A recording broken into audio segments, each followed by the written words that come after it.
Why you blame yourself for everything?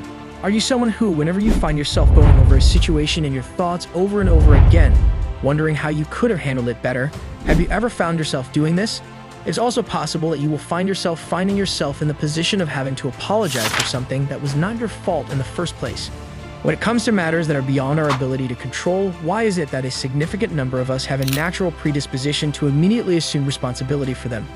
The pattern of self-blame is a psychological phenomenon that typically goes undetected despite the fact that it has the capacity to significantly influence how we perceive ourselves, as well as how we interact with other people. In other words, it is not merely a propensity to take responsibility, rather, it is a mentality that gradually destroys our feeling of self-worth and brings about a revolution in the way that we perceive the world. Nevertheless, what is the driving force behind this unrelenting demand that responsibility be taken responsibilities? It is necessary for us to first understand that the genesis of self-blame rests in our emotional history before we can provide a response to this question. This is a behavior that is taught, and it is often reinforced throughout time through interactions with family, social circles, or even societal influences. We do not possess it by birth. Rather, it is something that we acquire via our own experiences and education. While it comes to certain individuals, the experiences they had while they were children are a significant factor. It is possible for a child to learn that they are to blame whenever something goes wrong if they are brought up in settings that are extremely critical or have expectations that are unreasonable. A child who is confronted with such conditions will frequently arrive at the conclusion that it's my fault. This is a natural conclusion that they will get to. What image does this conjure up in your mind? It is likely that you were raised by parents or teachers who had unreasonable expectations for you or who made you feel as though you were to blame for their pain. If they have unreasonable expectations for their children, even caregivers who have excellent intentions may accidentally generate a child who grows up to be an adult who is continually questioning their own sense of self-worth. This can happen even if the caregivers have good intentions. The fact remains, however, that it does not stop with childhood. This way of thinking is strengthened for us as we become older by the social bonds that we have become more established in. Are you familiar with the experience of being in a relationship, whether it be romantic or platonic, where you were made to feel as though you were the problem at all times? If so, you certainly have the opportunity to learn from this. Over the course of time, your emotional burden will steadily build, and you will start to internalize these patterns without even being conscious that you are doing so. You will eventually come to the realization that you were the root of all the problems that are occurring in the immediate context in which you find yourself. Despite the fact that the circumstances are obviously beyond your control, the natural tendency is to question, what could I have done better in this situation? It is possible for an individual to experience far-reaching consequences as a result of accepting responsibility for their actions. When you begin to hold yourself accountable for everything, you begin to view the world through a lens that is slightly skewed from an authentic portrayal of reality. This is because you begin to believe that you are responsible for yourself. Every single error feels like a personal failure, and every single failure seems to corroborate a deeply ingrained thought that you are unable to live up to the standards that have been established for you. This is a deep-seated belief that you hold. Over the course of time, this might place a person at risk for developing feelings of concern, depression, and an overwhelming sense of guilt. This could be a contributing factor in the development of these symptoms. When you reach a point when the dread of being blamed, or even worse, the fear of blaming oneself, becomes too much for you to take, you may even find that you completely avoid boundaries. This could be due to the fact that you are concerned about getting accused. It is vital to bear in mind that this cycle of self-blame frequently grows in silence.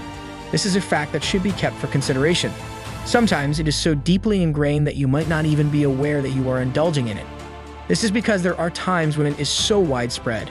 How frequently do you find yourself repeating phrases such as, "It's my fault," or "I should have known better," even when the circumstances were manifestly beyond your capacity to control? These thoughts, which at first glance appear to be harmless, accumulate and have a substantial impact on your self-image in a variety of ways. Having said that, do you have any responsibility for it? What is your level of honesty on taking responsibility for each and every error or misunderstanding that takes place? When we participate in self-blame, one of the most destructive qualities of this activity is that it reduces our ability to perceive things in an objective manner. However, this is not the only negative aspect of this conduct. When you are always in the mindset of blaming yourself, you rarely take a step back and examine whether or not the blame deserved to be placed on you. Your response, on the other hand, is determined by your feelings, most notably shame toward yourself. This emotional response clouded your judgment, making it more difficult to evaluate the situation in a fair manner and to notice that other factors or individuals may have contributed differently to the outcome. This is because your judgment is clouded by the expression of emotions. In addition, let us not forget to take into account the social part of the scenario. In many different cultures, particularly those that place a heavy emphasis on individual responsibility, accepting responsibility for one's actions is considered as a demonstration of strength. This is especially true in Western societies. However, the question that needs to be answered is what happens when that strength turns into a burden. When accepting responsibility becomes automatic and reflexive, there is a beginning of a blurring of the line between healthy accountability and detrimental self-blame. This blurring of the line is a warning sign. Even if it is feasible that society admires people who are quick to admit when they have made a mistake, it is also possible that this adoration can be detrimental to an individual's mental and emotional health if it is carried to an extreme. When it comes to breaking free from this cycle, the most critical step is to become conscious of the fact that self-blame is typically disproportionate to the real facts of the situation. Taking responsibility is, without a shadow of a doubt, a crucial component, yet it must be balanced. The following inquiries should be taken into consideration. Am I really responsible for this? The overwhelming majority of the time you will find that there were a number of contributing variables that were beyond your ability to control. If that is the case, you can begin to see the circumstances for what they genuinely are by shifting your focus from instantly blaming yourself to having an impartial examination of the issue. This will allow you to see the circumstances for what they truly are, rather than seeing them as merely another reflection of your own faults. In light of this, what are some of the ways that you could start breaking the pattern of blaming yourself for everything that happens? A person's initial step is to become aware of themselves. Take the first step in becoming conscious of the situations in which you find yourself blaming yourself. When you're finished asking yourself, is this really my fault, or am I just used to feeling responsible? Take a time to pause and listen to what you have to say. The degree to which you become conscious of these thought patterns will directly correlate to the degree to which you are able to break them. It is also possible that developing the ability to communicate your feelings with other people might be a very healing experience. When you express your experience of feeling responsible for everything, others are quick to reassure you that you are not to blame for the situation. Whenever you share your experiences with others, you will regularly come across this particular observation. The fact that they might present opinions that you had not previously considered can be of assistance to you in acquiring a new point of view on the issue that is currently being discussed. Self-blame is a phenomenon that frequently grows while it is isolated. Nevertheless, when it is exposed to the light of other perspectives, its grasp on the individual is loosened. In conclusion, it is absolutely necessary to engage in activities that promote self-compassion. The path to success is not an easy one, and just like breaking any other habit, it takes time to overcome the tendency of blaming oneself for one's own mistakes. On the other side, if you are nice to yourself and recognize that you are not the only one going through this struggle, you will be able to start breaking the patterns that have been holding you back for such a significant amount of time.